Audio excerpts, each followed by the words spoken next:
Wouldn't it just be the greatest thing to have a real-life Pokemon as a pet?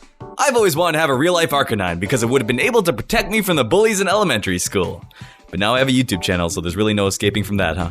However, this will be a list on the Pokemon that would seem like a good idea at first, but in reality would make a less than stellar companion. For the sake of criteria, we'll be talking about Pokemon that at least somewhat resemble the size of a pet you keep in your house, like a cat, or an encyclopedia your parents told you was an animal. That's because we don't want to get too crazy with this list and end up talking about having a real-life Wailord or Vanillite as a pet, because one will very clearly destroy your house and you'll have nowhere to keep it, while the other will probably get you some weird looks in the street because you have a frozen treat as a pet. Well, that's okay, they're just trying to overcompensate for the fact they don't want to admit they like vanilla as a flavor because it's too mainstream. Freaking hipsters. Anyways, let's jump right into it. Welcome everyone to the top 5 worst real-life Pokemon pets.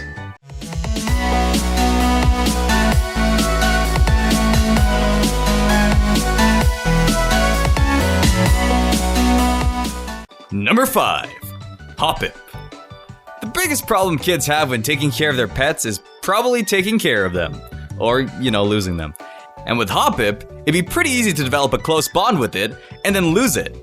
Hoppip looks like a lovable, cute little ball of happiness that any child would love. You know what else is a little ball of happiness? A balloon. And just like a balloon, Hoppip's Pokedex entry states, even the gentlest breeze can blow this Pokemon away from your loving arms. Like, what would someone even do with this guy? They can't put a leash on it, where would it go? And even in the off chance someone could attach a little string to it, have you ever been to an amusement park? Have you ever just laid on the grass and looked at the sky? You know what's up there? Balloons. From countless numbers of crying children who accidentally let go and are now throwing a tantrum over a piece of plastic. Imagine if that was a pet you loved. Imagine a close friend being cast away by a gentle breeze. It's not even a storm or a tornado, that'd be justified. With Hoppip, you could lose your best friend because someone sneezed in your direction. This isn't the 19th century, we don't lose people to sneezes anymore. Number 4, Scuffle. Taking care of this Pokemon, if we were to first encounter it, would probably be the equivalent of that game where we try to drag a metal stick through some lines without touching the walls or it'd beep. Except instead of beeping, there would be some death. Or at least a broken femur. Its Pokedex talks about how if anyone besides a known friend touches it, it will be sent into a surging frenzy.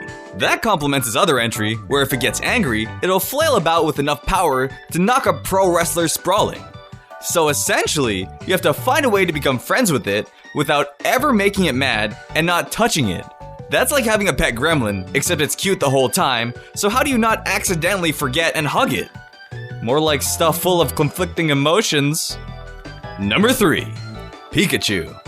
We all know that I love me some Pikachu, and if I could, I'd definitely choose you, Pikachu, to be real, and my pet.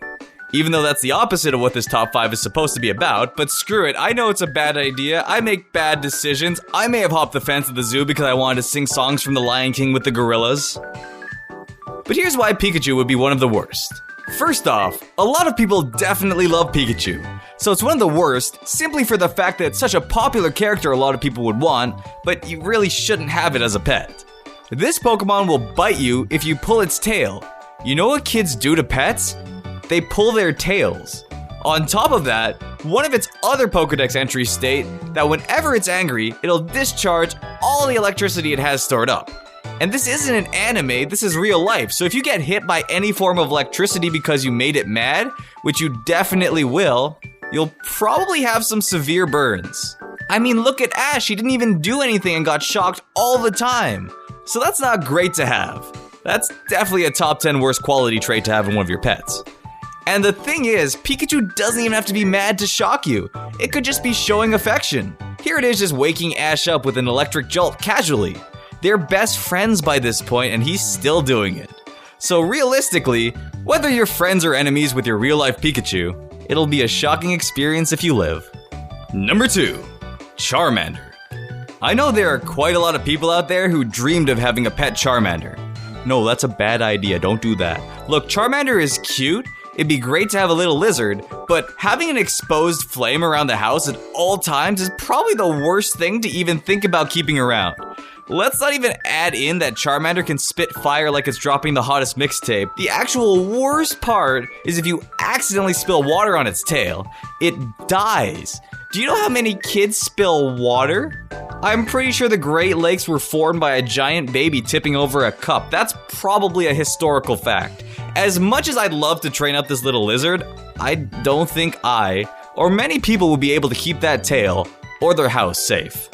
Number 1. Desura. Nothing's worse than losing a pet, except death. And maybe losing a pet and then also dying. Or losing a pet and then, okay, well, I guess everyone's affected by things differently, but that was just a figure of speech. But it'd be quite easy to lose this little cute fox, as it can transform into many different things. It could transform into a different animal, and then we'd just be looking through flocks of pigeons hoping it's our fox. But little did we know, it actually turned into an iguana the whole time. But here's where things get tricky. Desura can transform into a person. And apparently, it often transforms into a small silent child. I mean, I guess that's easy to find since most children are pretty loud. Ain't that right, 6-year-old sitting beside me on that one flight?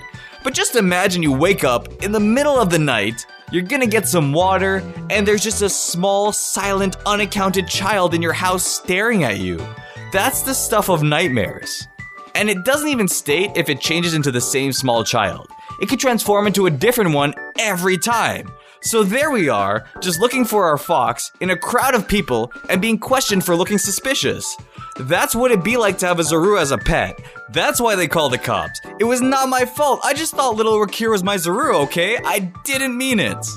Thanks for watching, everyone. No one called the cops, by the way, just throwing that out there. I want to make sure that that is known, that never happened. But I hope you enjoyed, and make sure to hit that like button and subscribe to hear more stories that definitely did not happen, by the way.